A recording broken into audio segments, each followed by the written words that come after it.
Recently we visit the most beautiful restaurant in Bonani. পুরোটা restaurant জুড়ে কিন্তু একটা অ্যাস্থেটিক ভাইব পাবেন, অনেক বেশি সুন্দর। So yeah guys, this is none other than Cilantro. Cilantro কিন্তু ধানমন্ডিতে ছিল আর তারা নতুন করে বনানীতে রিওপেনিং করেছে। প্রথমেই তারা আমাদেরকে ওয়েলকাম ব্রেড দিয়েছিল। তাদের মেনু থেকে অনেকগুলো খাবার অর্ডার করেছিলাম। ফার্স্টলি আমি তাদের প্রিয় ট্যাকোসটা ট্রাই করেছিলাম, দেন হচ্ছে পেরুভিয়ান পিৎজাটা নিয়েছিলাম এন্ড এই পিৎজাটা জাস্ট অস্থির রকমের মজা ছিল। তাদের মেইন মেনু থেকে শেফার প্ল্যাটারটা নিয়েছিলাম, এটাতে ছিল রিভাই স্টেক, সাইডে ছিল mash potato and sauté vegetable। Main dish হিসাবে আরেকটা ছিল কর্নাডো ব্লু and এইটার ভিতরে কিন্তু একটা চিকেনের লেয়ার আছে আর অনেক বেশি জুসি ছিল এটা। এই প্ল্যাটার স্টার্টার হিসেবে ছিল চিকেন রোলার আর ছিল ক্রিম অফ চিকেন স্যুপ, যেটা হচ্ছে গার্লিক টোস্ট দিয়ে সার্ভ করেছিল। সাথে দুইটা ড্রিঙ্ক ছিল, strawberry lemon tea and ice lemon tea. Lastly আমরা ডেজার্ট থেকে চুরোসটা ট্রাই করেছিলাম। Trust me or not guys, this is the best churros ever. আমার কাছে তাদের এই চুরোসটা অনেক বেশি ভালো লেগেছে। আর তোমরাও কিন্তু আমার মতো এই সুন্দর প্লেসটিতে ভিজিট করতে পারো। আল্লাহ হাফেজ। এই প্রথমবারের মতো ইটালিয়ান খাবার পাওয়া যাচ্ছে এখন পুরান ঢাকায়। ইটালিয়ান ম্যাক এন্ড চিজ পাওয়া যাচ্ছে পুরান ঢাকার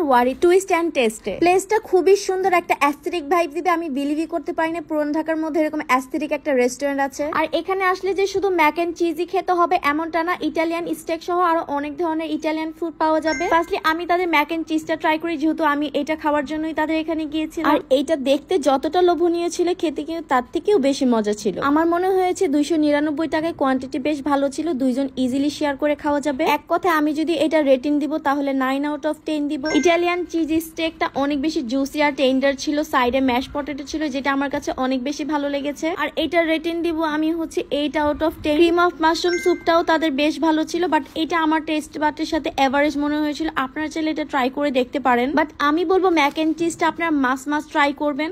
লাস্টলি তাদের ব্লু ওশানটা ট্রাই করি, সত্যি বলতে এক কথা অসাধারণ ছিল এটা। আর এই সকল মজার ইটালিয়ান ফুড আপনারা পেয়ে যাবেন পুরান ঢাকার ওয়ারি টিপু সুলতান রোডে।